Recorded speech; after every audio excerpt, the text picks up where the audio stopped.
El día de hoy vamos a ver la histología de la neurona. El resultado de aprendizaje conoce los componentes histológicos que conforman la neurona a través de una conferencia magistral para comprender el funcionamiento del tejido nervioso. La bibliografía está expuesta en la diapositiva.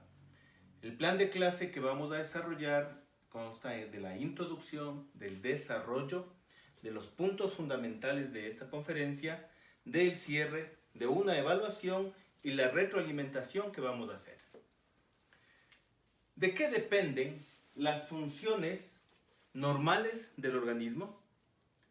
Dependen de recepción de estímulos desde el ambiente externo, esto se conoce como exterorecepción, de la recepción de estímulos propios, que es la interorecepción, de la generación de reacciones integradas en respuesta a estos estímulos. Para que haya una respuesta, tiene que haber una unión entre el órgano receptor y el órgano efector. Esa respuesta es mediada por dos sistemas, el endocrino y el sistema nervioso. El endocrino da respuestas difusas, prolongadas. El nervioso da respuestas rápidas y cortas. La función principal del sistema nervioso es la comunicación. Es su especialización a través de sus largas conexiones y propiedades electrofisiológicas. Su célula principal es la neurona, como vemos en la diapositiva. Para cumplir esta función debe tener dos fundamentales características funcionales. Primero, debe ser irritable, es decir, debe tener irritabilidad. Es la capacidad de una célula para reaccionar ante distintos estímulos. El otro es de conductividad, que es la capacidad de transmitir o enviar hacia otras partes de la célula una señal que se ha producido, un estímulo y hacia otras células a través del impulso nervioso.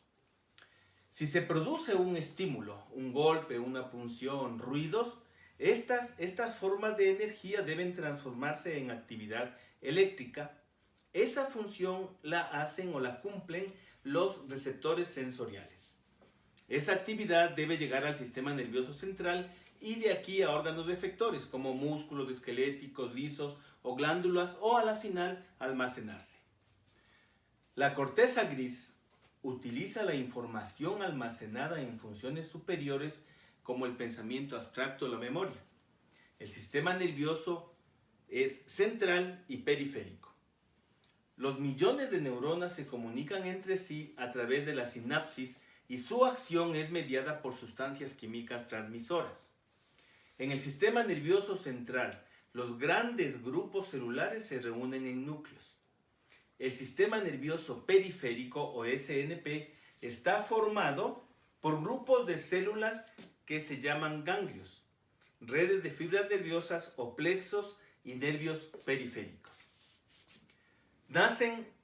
La neurona nace del encéfalo o de la médula en pares. Las que nacen en el encéfalo se denominan nervios craneales y los otros son los nervios espinales o periféricos. Los nervios que llevan los impulsos desde el sistema nervioso central son los efectores o motores. Los que llevan la información desde la periferia hacia el sistema nervioso central son aferentes o sensitivos. Bien, ahora bien, las neuronas deben estar sostenidas en algo. Este algo se conoce como neuroglia. Y esta neuroglia también junto al tejido conectivo está representado en el sistema nervioso central por las meninges que rodean a todo este sistema. Vamos ahora a entrar directamente a lo que es la neurohistología. Primero, pequeños conceptos. La neurona es el cuerpo de la célula nerviosa con todas sus prolongaciones, como estamos viendo acá. En azul, el soma neuronal. En rojo, el núcleo. Y todo lo que está hacia acá es el axón.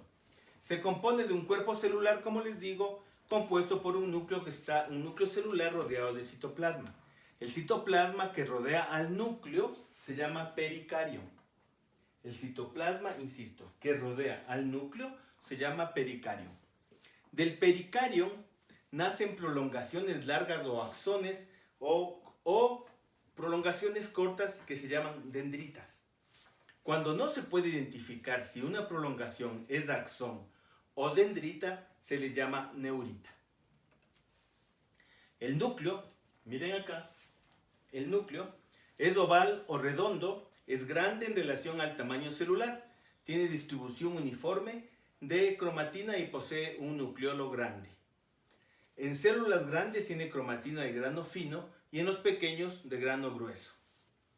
El pericardio, decíamos que es el citoplasma que rodea al núcleo, tiene forma poligonal y sus prolongaciones parten de los extremos.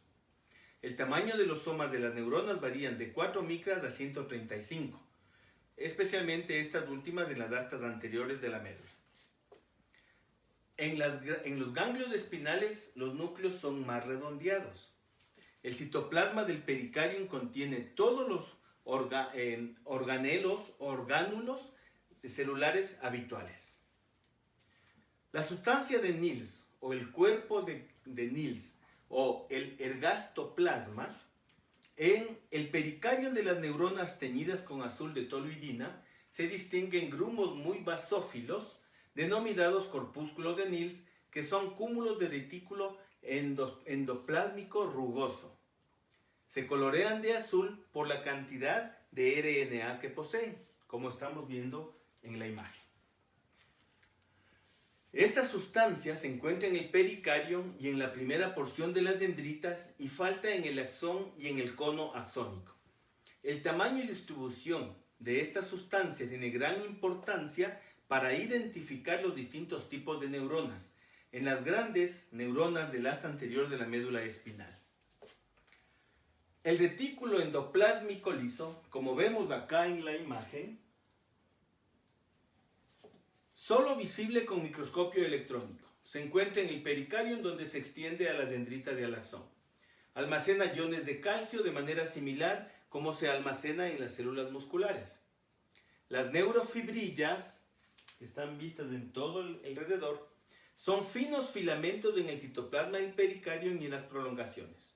Corren paralelas entre sí, están compuestas de haces filamentos que no son neurofilamentos y forman entrecruzamientos y dan sostén mecánico al axón especialmente.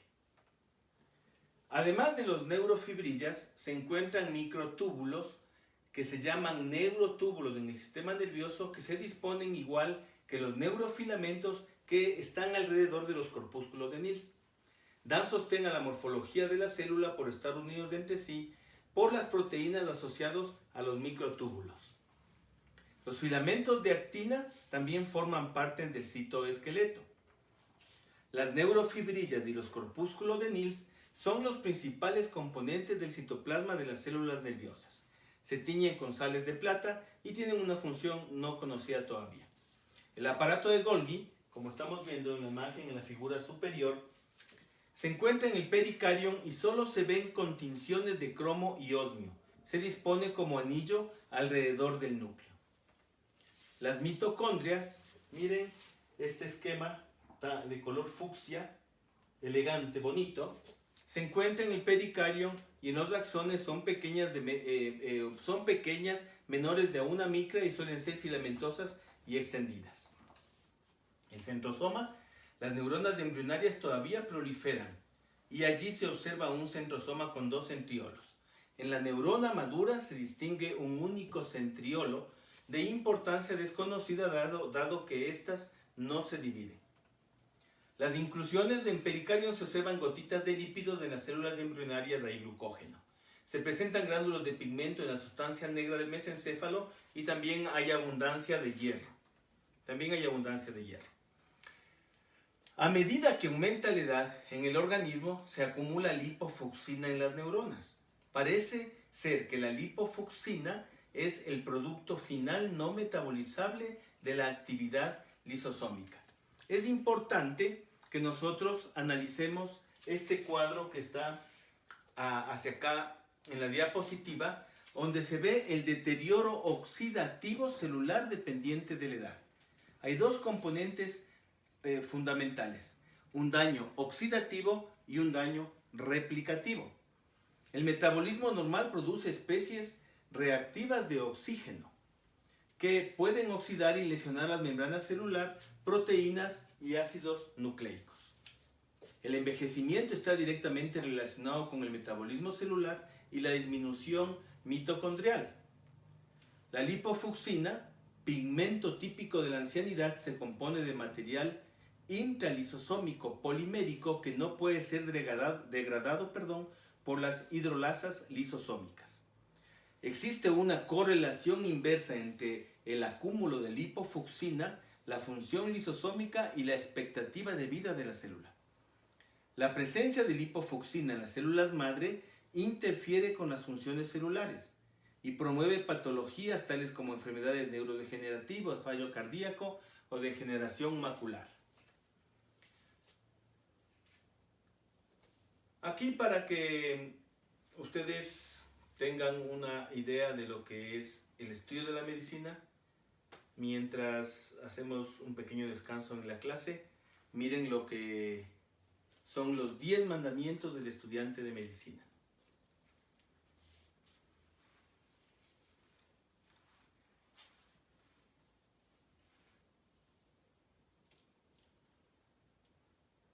Listo, espero que ya los hayan visto. Son 10. Vamos a avanzar. Seguimos ahora con las prolongaciones neuronales, que son las dendritas y el axón. Las dendritas, la función principal de las dendritas es aumentar la superficie receptiva de la célula y por ende la posibilidad de recibir impulsos provenientes de otras neuronas. Además, están cubiertas de numerosas espinas que intervienen en el contacto sináptico, como estamos viendo en la imagen. Más del 90% de las sinapsis excitadoras están en las espinas. La extensión del árbol dendrítico es característico de cada tipo de neurona. Una enorme cantidad de terminaciones axónicas puede hacer contacto con las dendritas de una única zona nerviosa. Miren, una enorme cantidad de terminaciones axónicas pueden hacer contacto con las dendritas de una sola célula nerviosa. Esto es importante para lo que desarrollemos posteriormente. Una célula de Purkinje puede tener de 180 a 200.000 espinas, 180.000 espinas y de 200 a 300.000 terminaciones axónicas en la superficie del árbol dendrítico. Cada terminación axónica genera una pequeña despolarización, potencial sináptico excitador o EPSP, o una pequeña hiperpolarización que es el potencial postsináptico inhibitorio o IPSP. La sumatoria de todas estas acciones se transmite al cuerpo celular y determina si la neurona se descarga o, lo que es lo mismo, que inicia un potencial de acción en el axón. Las dendritas poseen canales iónicos regulados por voltaje. El axón nunca sale más de un axón de cada neurona. Es importante, nunca sale más de un axón por cada neurona. El cono de iniciación del axón se caracteriza por la falta de sustancia de Nils o el ergatoplasma que habíamos visto hace un momento. A lo largo de su recorrido puede emitir ramas colaterales que salen del mismo casi perpendicularmente. Cerca de la región terminal se divide en ramificaciones preterminales que terminan en un bulbo de gran tamaño, como estamos viendo en la imagen, que se denomina bulbo terminal o botón sináptico. Miren, este es el bulbo terminal o botón sináptico. El axoplasma es la continuación del pericarión y contiene mitocondrias, retículo endoplásmico liso, microtúbulos, neurofilamentos, y este no tiene ningún corpúsculo de Nils. Eso es fundamental. El axolema es el plasmalema que rodea al axón.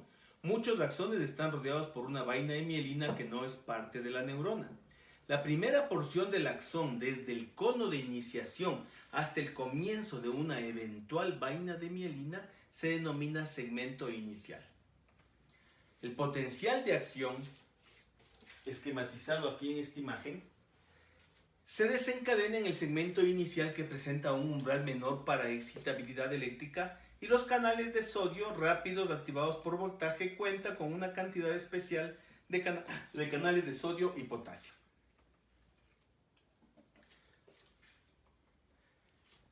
El potencial de acción se desencadena en el segmento inicial como está representado en esta imagen.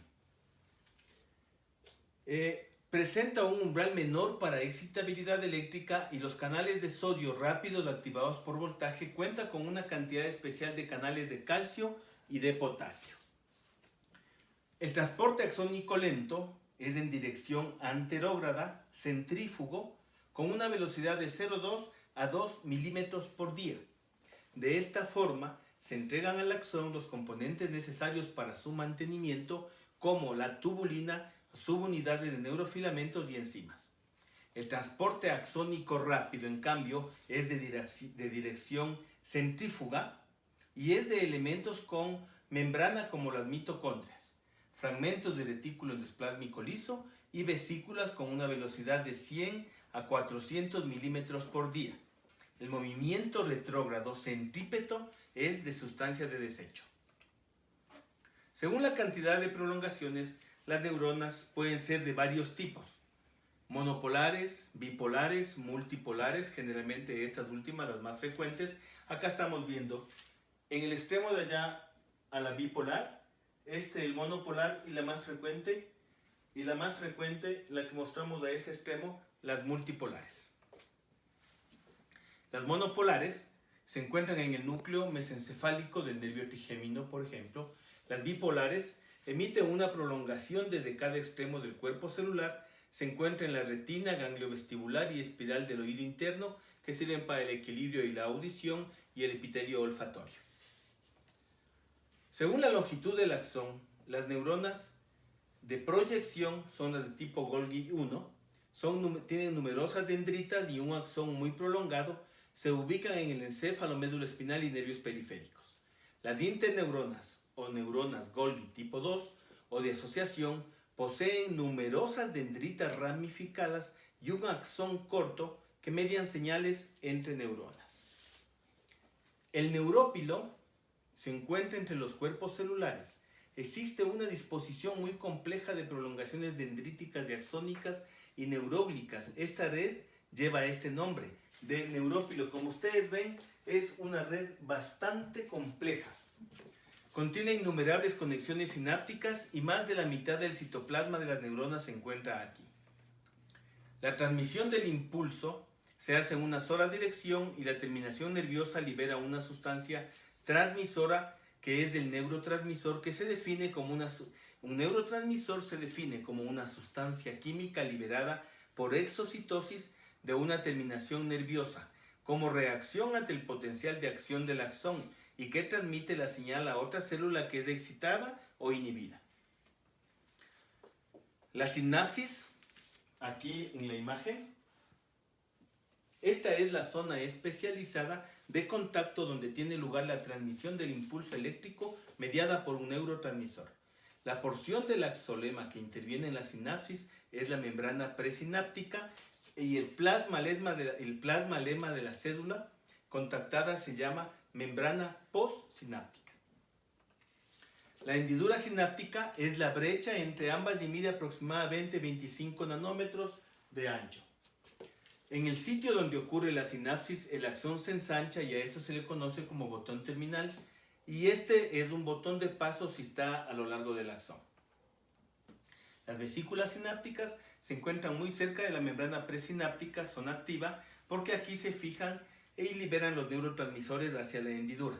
Esto garantiza que el impulso vaya en una sola dirección. El proceso de transporte y fijación de las vesículas es el acoplamiento. Las vesículas sinápticas se rodean de clatrina por invaginación del plasmalema, se fusionan y forman un endosoma luego de perder la cubierta de clatrina. Este ciclo dura aproximadamente 1 minuto en total y la exocitosis menos de 1 milisegundo. Los neurotransmisores son aminas como la acetilcolina, noradrenalina, dopamina, serotonina e histamina. aminoácidos como el glutamato, aspartato, el gamma-aminobutírico y glicina, péptidos como la encefalina, beta-endorfinas, dinorfina, neuropéptido Y, sustancia P y neurotensina. Las purinas son el ATP que no tiene posiblemente carbonos. Todos son compuestos de bajo peso molecular, a excepción de los péptidos que se sintetizan en el retículo endoplásmico rugoso y de allí son transportados. Aquí tenemos nosotros receptores metabotrópicos y neuromodulación. La sinapsis se clasifica en una sinapsis axodendrítica, en axosomática y axoaxónica, es decir, el axón con la dendrita, el axón con el soma o cuerpo celular o neuronal y el axón con otro axón. Listo. Esto es el inicio de la histología de la neurona. Aquí tienen una dirección URL, el textmos.com/162-9688. Evalúe esta primera clase de histología de la neurona. Ahí en el textmos va a salir el porcentaje de evaluación y en clase podemos nosotros ampliar los conocimientos o estamos a la orden en el canal del Dr. Du. Recuerde suscribirse. Muchísimas gracias.